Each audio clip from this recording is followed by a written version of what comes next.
जय हिंद दोस्तों, मैं चंदन सिंह सीएस टेक्निकल पे एक बार फिर से आप सभी पेरेंट्स का स्वागत करता हूं।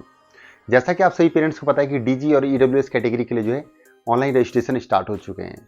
तो कुछ पेरेंट्स जो है डॉक्यूमेंट्स को लेकर के डाउट में है, तो सोचा क्यों ना एक बार छोटा सा वीडियो बना करके आप लोगों के साथ शेयर कर दूं और डॉक्यूमेंट्स के बारे में जानकारी दे दूं कि क्या क्या डॉक्यूमेंट्स आपके पास होने चाहिए।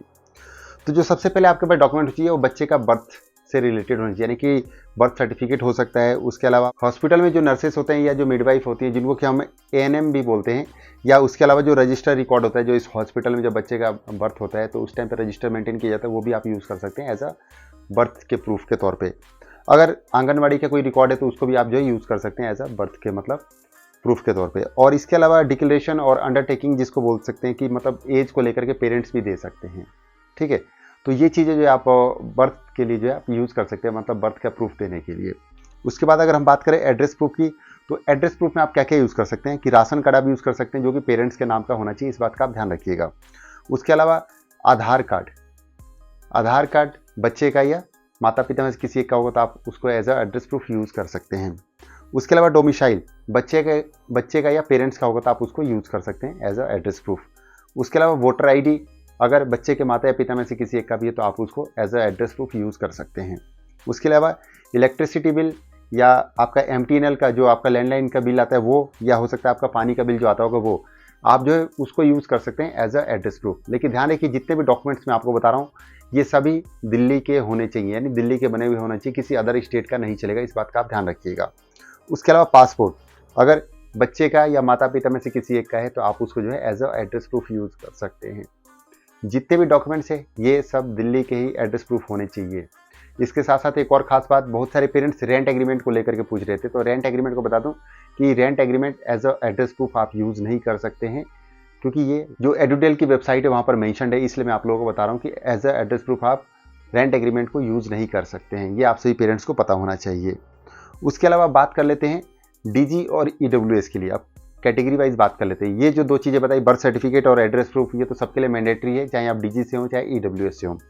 तो अभी जो डीजी में आते हैं उनके लिए क्या क्या डॉक्यूमेंट्स चाहिए, तो डीजी में सबसे पहले बात आ जाती है कि आपके पास कास्ट सर्टिफिकेट होना चाहिए बच्चे का।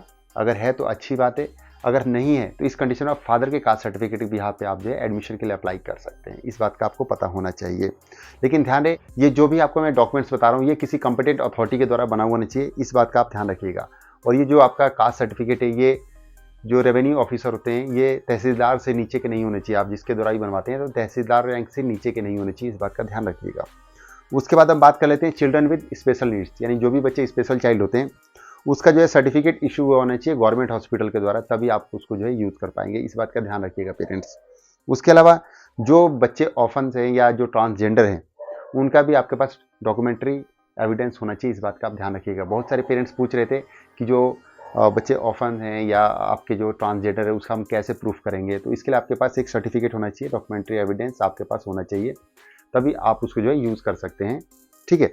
उसके अलावा जो बच्चे HIV पॉजिटिव हैं या इफेक्टेड हैं तो इस कंडीशन में आपके पास मेडिकल रिपोर्ट होगा तो आप उसको यूज़ कर सकते हैं, ठीक है। उसके अलावा अब हम बात करते हैं ईडब्ल्यूएस के लिए। बहुत सारे पेरेंट्स पूछ रहे थे ईडब्ल्यूएस के लिए हम क्या क्या चीज़ें यूज़ कर सकते हैं, तो देखिए ईडब्ल्यूएस के लिए आपके पास इनकम सर्टिफिकेट हो सकता है।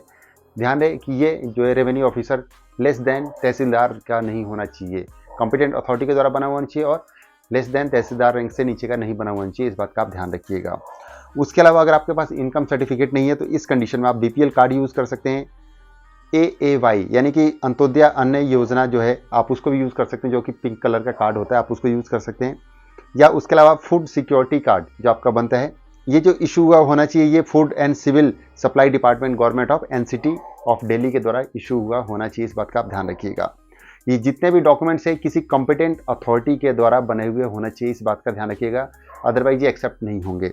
इसके अलावा आधार कार्ड, पेरेंट्स का आधार कार्ड भी आपको रजिस्ट्रेशन के टाइम पे चाहिए होगा, क्योंकि रजिस्ट्रेशन फॉर्म में आपको आधार कार्ड की डिटेल्स भरनी होती हैं, आधार कार्ड को जो नंबर होता है वो आपको मेंशन करना होता है, बच्चे का भी और पेरेंट्स का भी। अगर बच्चे का नहीं है तो एक बार को ऑप्शनल आप उसको स्किप कर सकते हैं, लेकिन पेरेंट्स का कंपलसरी है, इस बात का आप ध्यान रखिएगा पेरेंट्स।